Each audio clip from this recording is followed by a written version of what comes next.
नमस्कार प्रिय दर्शकों, हमारे चैनल दिव्या ज्ञान कहानियां में आपका हार्दिक स्वागत है। आज हम आपके लिए एक प्रेरणादायक और भावनात्मक कहानी लेकर आए हैं, बूढ़ी माँ और कामचोर बेटे, एक दिल छूने वाली कहानी। यह कहानी न केवल पारिवारिक रिश्तों की गहराई को दर्शाती है, बल्कि सच्ची खुशी और जीवन के मूल्यों को भी उजागर करती है। तो आइए इस भावनात्मक यात्रा की शुरुआत करते हैं। प्रिय दर्शकों, एक छोटे से गांव में सरस्वती नाम की एक बूढ़ी माँ रहती थी। वह निहायत ही सरल, ममतामयी और स्नेह से भरपूर थी। उसकी ममता केवल उसके बच्चों तक ही सीमित नहीं थी, बल्कि गांव के लोग भी उसे आदर और स्नेह से माँ कहकर पुकारते थे। उसका जीवन संघर्षों से भरा हुआ था। गरीबी और कठिनाइयों से जूझते हुए उसने अपनी जिंदगी जी, लेकिन उसने कभी हार नहीं मानी। सरस्वती के दो बेटे थे, रामू और श्यामू। जब उनके पिता का अचानक बीमारी से निधन हुआ, तब रामू और श्यामू बहुत छोटे थे। उनकी उम्र मात्र 5 और 3 साल थी। पति की मृत्यु ने सरस्वती की जिंदगी को पूरी तरह से बदल दिया। घर चलाने की जिम्मेदारी अब पूरी तरह से उसके कंधों पर आ गई थी। उस छोटे से गांव में, जहां संसाधन पहले से ही सीमित थे, सरस्वती ने अपनी हिम्मत और आत्मविश्वास से काम लिया। उसने दूसरों के खेतों में मजदूरी करनी शुरू की। कड़ी धूप में अपने नाजुक हाथों से मिट्टी खोदती, फसल काटती और अनाज बीनती। इसके अलावा वह दूसरों के घरों में झाड़ू पोंछा करती और दिन रात मेहनत कर अपने बेटों के लिए भोजन जुटाती। सरस्वती को इस बात का गर्व था कि उसने अपने बच्चों को किसी चीज की कमी महसूस नहीं होने दी। उनके लिए कपड़े, किताबें और जरूरत की हर चीज समय पर जुटाई। उसने अपने बच्चों को बेहतर इंसान बनाने के लिए हर संभव प्रयास किया। रामू और श्यामू बचपन में बेहद प्यारे और आज्ञाकारी थे। वे अपनी माँ की मेहनत को समझते थे और पढ़ाई में मन लगाते थे। गांव के लोग अक्सर सरस्वती की तारीफ करते हुए कहते, सरस्वती, तुम्हारे बेटे तो बड़े होकर तुम्हारा नाम रोशन करेंगे। लेकिन जैसे जैसे समय बीता और रामू और श्यामू बड़े हुए, उनका व्यवहार बदलने लगा। किशोरावस्था में पहुंचते ही उनमें आलस्य और लापरवाही आ गई। पढ़ाई छोड़कर वे दिन भर गांव के चबूतरे पर बैठकर गप्पे मारते और बेवजह समय बर्बाद करते। मेहनत और जिम्मेदारी से बचने के लिए वे तरह तरह के बहाने बनाने लगे। माँ जब उन्हें समझाने की कोशिश करती, तो वे बात को टाल देते। वे कहते, अरे माँ, अभी तो हम जवान हैं, जिंदगी भर काम ही करना है, अभी तो हमें मजे करने दो। मेहनत तो तुम्हारे जैसे बूढ़ों का काम है। सरस्वती यह सुनकर बेहद दुखी हो जाती, लेकिन वह चुप रह जाती। उसे उम्मीद थी कि समय के साथ उनके व्यवहार में सुधार आ जाएगा। उसने मन ही मन सोचा कि शायद जीवन के अनुभव उन्हें समझदारी सिखा देंगे। लेकिन समय के साथ उनकी आदतें और बिगड़ती गईं। रामू और श्यामू अब न केवल लापरवाह हो गए थे, बल्कि अपनी माँ की मेहनत और त्याग को भी अनदेखा करने लगे। सरस्वती को अपने बच्चों की इस हालत पर गहरा दुख होता था। उसने अपनी जिंदगी उनके लिए कुर्बान कर दी थी और बदले में उसने केवल उनके चेहरे पर खुशी देखना चाहा था।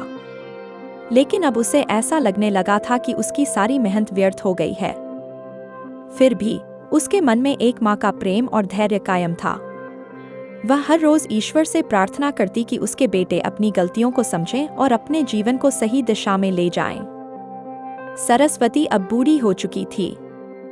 उसके झुर्रियों भरे चेहरे और कांपते हुए हाथ यह साफ जाहिर कर रहे थे कि उसकी उम्र ढलान पर थी। शरीर कमजोर हो चुका था और हर दिन की मेहनत उसके लिए पहले से कहीं ज्यादा कठिन हो गई थी। पर उससे ज्यादा उसे अपने बेटों की हालत पर चिंता थी। रातों को वह अपने खाट पर लेटकर यही सोचती रहती कि अगर उसे कुछ हो गया तो रामू और श्यामू का क्या होगा। उनकी लापरवाही और आलस्य ने उनके भविष्य को अनिश्चित बना दिया था। सरस्वती के दिल में बार बार यह सवाल उठता, क्या मैंने अपनी जिंदगी का हर पल इन्हें पालने और बड़ा करने में लगाया, ताकि ये ऐसे ही अपनी जिंदगी बर्बाद कर दें। एक रात सरस्वती के मन में एक गहरी बेचैनी थी। उसने तय किया कि अब कुछ करना होगा। पूरी रात वह जागती रही और सोचती रही। फिर उसे एक योजना सूझी। उसने मन ही मन कहा, अगर इन दोनों को जिम्मेदारी का महत्व समझाना है, तो मुझे इन्हें किसी तरह मेहनत करने पर मजबूर करना होगा। यह सोचकर वह थोड़ा शांत हुई और अगली सुबह का इंतजार करने लगी। सूरज निकलने के साथ ही सरस्वती ने रामू और श्यामू को अपने पास बुलाया। उनका रोज का रूटीन वही था, दिन भर खाली बैठना और गप्पे मारना। लेकिन माँ की गंभीर आवाज सुनकर वे दोनों चुपचाप आकर बैठ गए। आज माँ के चेहरे पर एक अलग ही गहराई थी। सरस्वती ने धीमे लेकिन दृढ़ स्वर में कहा, बेटा, मैंने तुम्हारे पिता के समय से एक खजाना छुपा रखा है। यह सुनते ही रामू और श्यामू की आंखें चमक उठीं। खजाने का नाम सुनकर उनके दिलों में उत्सुकता जाग गई। आलसी और लापरवाह होते हुए भी धन की लालच ने उनके मन में हलचल मचा दी। रामू ने उत्साहित होकर पूछा, माँ, खजाना कहाँ है? हमें जल्दी बताओ। श्यामू भी बेसब्र हो गया और बोला, माँ, क्या वह खजाना सोने का है या फिर चांदी का? हमें अभी जाकर उसे देखना है। सरस्वती ने अपनी आंखें बंद कर गहरी सांस ली और शांत स्वर में कहा, वह खजाना हमारे खेत में कहीं गड़ा हुआ है। जब तुम्हारे पिता जिंदा थे तब उन्होंने इसे वहां छुपाया था, लेकिन इतने सालों में मुझे याद नहीं रहा कि वह किस जगह पर है। मैं चाहती हूँ कि वह खजाना तुम्हारे काम आए, लेकिन उसे पाने के लिए तुम्हें मेहनत करनी पड़ेगी। रामू और श्यामू ने उत्सुकता से पूछा, खेत में कहाँ गड़ा है माँ? हमें कोई संकेत तो दो। माँ ने थोड़ा सोचते हुए कहा, खेत का हर कोना टटोलना पड़ेगा। मुझे सही जगह याद नहीं है। तुम्हें पूरा खेत खुदाई करना होगा। अगर तुम दोनों मिलकर मेहनत करोगे तो वह खजाना जरूर मिलेगा। यह सुनकर रामू और श्यामू के दिमाग में खजाने की कल्पनाएं दौड़ने लगीं। वे सोचने लगे कि शायद वह खजाना इतना बड़ा है कि उनकी पूरी जिंदगी बदल जाएगी। वे माँ की बात मानने के लिए तैयार हो गए। हालांकि उनके दिल में केवल खजाने का लालच था, पर उन्हें यह एहसास नहीं था कि माँ की यह योजना उनके जीवन को बदलने के लिए बनाई गई थी। सरस्वती ने उनकी चमकती आंखों को देखकर मन ही मन मुस्कराया। वह जानती थी कि उसके बेटों को खजाना तो नहीं मिलेगा, पर खेत खुदाई की मेहनत के दौरान उन्हें परिश्रम का मूल्य और उसकी ताकत का एहसास जरूर होगा। माँ ने धीरे से अपने मन में ईश्वर से प्रार्थना की, हे भगवान, इन्हें सच्चाई का रास्ता दिखाना और इन्हें समझाना कि मेहनत से बढ़कर कोई खजाना नहीं। रामू और श्यामू खजाने की बात सुनते ही बेहद उत्साहित हो गए। वे अपनी माँ की बात मानने के लिए तुरंत तैयार हो गए, हालांकि इसके पीछे उनकी मंशा केवल खजाने को पाने की थी। आलस्य और लापरवाही छोड़ दोनों ने अगले ही दिन से खेत की खुदाई शुरू कर दी। सुबह की पहली किरण के साथ ही वे दोनों अपने औजार लेकर खेत में पहुंच जाते। खजाने की उम्मीद ने उनके भीतर एक नई ऊर्जा और उत्साह भर दिया था, जो पहले कभी देखने को नहीं मिला था। पहले दिन उन्होंने खेत के एक कोने से खुदाई शुरू की। मिट्टी खोदते हुए उनके हाथ थक गए, लेकिन खजाने की लालच ने उन्हें रुकने नहीं दिया। हर बार जब उन्हें कोई पत्थर या मिट्टी का बड़ा ढेर मिलता तो वे और तेजी से काम करने लगते, सोचते कि शायद खजाना यहीं कहीं गड़ा हो। दूसरे दिन उन्होंने खेत का दूसरा हिस्सा खोदना शुरू किया। हर दिन सूरज की तेज धूप में पसीने से तरबतर होकर वे मिट्टी खोदते, झाड़ियां काटते और पत्थर हटाते। दिनों ने हफ्तों का रूप ले लिया। खेत का कोना कोना खोद डाला गया। खेत अब पहले से कहीं ज्यादा साफ और उपजाऊ लग रहा था। मिट्टी की परतें पलटने से उसका रंग बदल गया था और चारों ओर हरियाली का आभास हो रहा था। लेकिन खजाना कहीं भी नहीं मिला। थकान और निराशा के बीच रामू और श्यामू का धैर्य जवाब देने लगा। आखिरकार उन्होंने खुदाई का काम रोक दिया और गुस्से से भरे हुए माँ के पास पहुंचे। उनके चेहरे पर नाराजगी साफ झलक रही थी। रामू ने झल्लाते हुए कहा, माँ, तुम्हारा खजाना तो कहीं नहीं मिला। हमने पूरा खेत खोद डाला, लेकिन कुछ भी हाथ नहीं आया। तुमने हमें धोखा दिया। श्यामू भी गुस्से में था और बोला, हाँ माँ, हमने इतनी मेहनत की, लेकिन कुछ भी नहीं मिला। यह सब बेकार था। क्यों तुमने हमें यह झूठी बात बताई? सरस्वती उनके चेहरे की नाराजगी देखकर मुस्कुराई। उसकी आंखों में एक स्नेह भरी चमक थी। उसने धीमे से कहा, बेटा, खजाना मिल गया है। तुमने बस उसे पहचानने में गलती कर दी। रामू और श्यामू सरप्राइज हो गए। दोनों ने हैरानी से पूछा, कैसा खजाना माँ?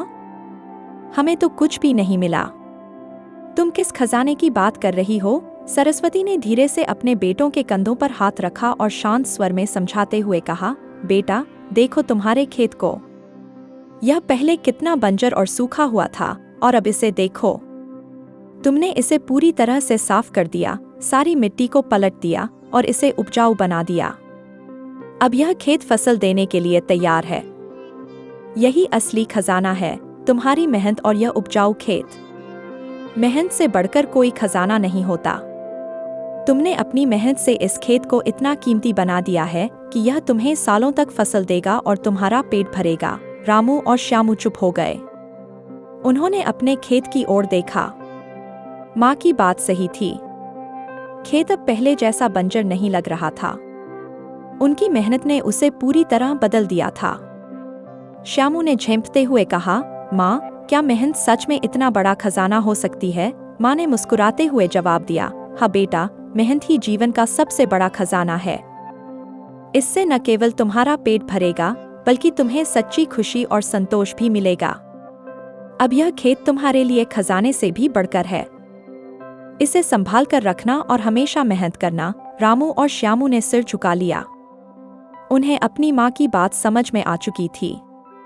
उन्होंने महसूस किया कि उनकी माँ ने उन्हें खजाने का लालच देकर असली जीवन का सबक सिखाया है। दोनों भाइयों ने उस दिन से मेहनत करने की ठान ली और अपने जीवन को सुधारने का संकल्प लिया। सरस्वती अपने बेटों को खेत की तरफ लेकर गई। हल्की ठंडी हवा चल रही थी और खेत में फैली मिट्टी की महक से माहौल शांत और सुखद लग रहा था।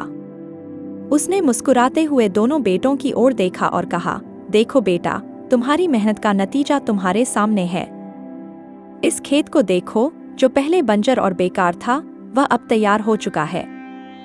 मिट्टी की परत पलटने से इसकी उपजाऊ शक्ति बढ़ गई है। अब इसमें जो भी फसल बोओगे, वह लहलहाकर सोने की तरह चमकेगी। यही असली खजाना है, मेहनत का फल। रामू और श्यामू अपनी माँ की बात सुनकर एक पल के लिए चुप हो गए। वे चारों ओर फैले अपने खेत को गौर से देखने लगे। उन्हें पहली बार एहसास हुआ कि मेहनत से न केवल चीजें बदल सकती हैं, बल्कि जीवन भी संवर सकता है। माँ की बात ने उनके दिल को छू लिया। रामू ने शर्मिंदगी भरे स्वर में कहा, माँ, अब हमें समझ में आ गया है। मेहनत से ही सब कुछ पाया जा सकता है। हम अब कभी आलस्य नहीं करेंगे।